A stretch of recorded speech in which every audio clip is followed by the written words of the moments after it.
Hello everyone, welcome to our channel. दोस्तों, आज हम बात करते हैं समुदाय के बारे में। समुदाय जो है अंग्रेजी शब्द कम्युनिटी का हिंदी रूपांतर है। ये कम्युनिटी शब्द जो है लैटिन भाषा के दो शब्दों से मिलकर बना है, जिसमें पहला शब्द कॉम है और दूसरा म्यूनिस। कॉम का अर्थ होता है साथ साथ और म्यूनिस का अर्थ है सेवा करना।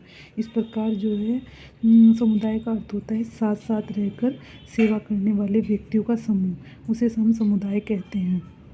समुदाय केवल व्यक्तियों का समूह नहीं, बल्कि एक ऐसा समूह है जो एक निश्चित भौगोलिक क्षेत्र में रहते हुए उसी में अपनी आवश्यकताओं को पूरा करता है। मतलब समुदाय का मतलब सिर्फ व्यक्तियों के समूह से नहीं है, बल्कि एक ऐसा समूह जो एक निश्चित भौगोलिक क्षेत्र में रहते हुए अपनी सभी आवश्यकताओं के लिए एक दूसरे पर डिपेंड होता है और उसी क्षेत्र में रहते हुए अपनी आवश्यकताओं को पूरा करता है। इस अर्थ में कि समुदाय जो है एक क्षेत्रीय अवधारणा है।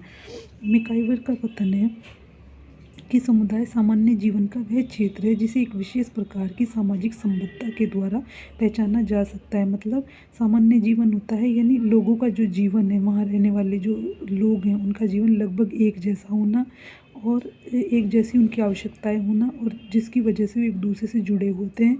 तो समुदाय जो है सामान्य जीवन का वह क्षेत्र है जिसे एक विशेष प्रकार की सामाजिक संबद्धता के द्वारा पहचाना जा सकता है। चूँकि उनकी आवश्यकता एक दूसरे से जुड़ी हुई है, तो एक दूसरे से संबंधित होते हैं, तो इसके जरिए उन्हें वो एक समुदाय के रूप में पहचाने जाते हैं। दूसरे नंबर पर आता है आगमन और निम्काफ का कथन कि किसी सीमित क्षेत्र के अंदर रहने वाले सामाजिक जीवन के संपूर्ण संगठन को ही हम समुदाय कहते हैं। यानी जो एक निश्चित भौगोलिक क्षेत्र में रह रहे हैं और अपनी सारे जीवन को वहीं पूरा करते हैं एक संगठन के बीच रहते हुए, तो उसे हम समुदाय कहते हैं। किंग्सले डेविस ने कहा है कि समुदाय सबसे छोटा क्षेत्रीय समूह है जिसके अंदर सामाजिक जीवन के समस्त पहलू आ जाते हैं। मतलब एक ऐसा छोटा क्षेत्रीय समूह जो अपने अंदर सभी तरह के जीवन के सारे पहलू, जो चाहे आर्थिक हो सामाजिक हो, सबको समेट लेता है।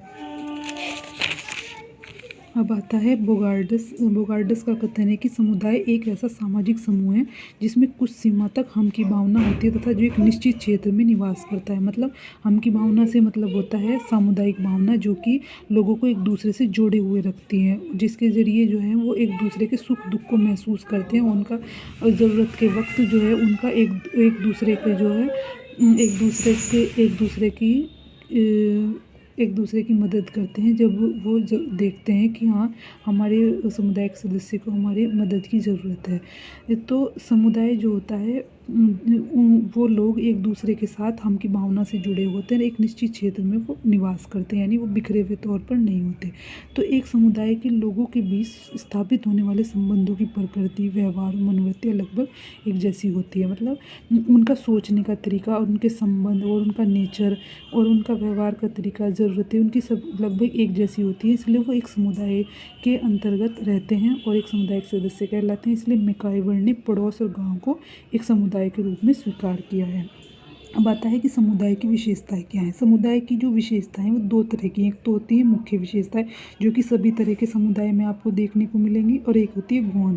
तो सबसे पहले देखते हैं मुख्य विशेषताएं कि व्यक्तियों का ही बड़ा समूह होता है। यानी समुदाय जो है कुछ एक छोटा समूह नहीं होता, बल्कि जब धीरे धीरे बहुत सारे लोग एक जगह इकट्ठे होकर रहने लगते हैं और अपनी सभी आवश्यकताओं को वहीं रहते हुए पूरा करते हैं, तब व्यक्तियों का एक बड़ा समूह जो है बन जाता है, उसे समुदाय कहते हैं। दूसरे नंबर पर आता है निश्चित भूभाग। समुदाय के लोग जहाँ रह रहे होते हैं उसका एक निश्चित भू क्षेत्र होता है।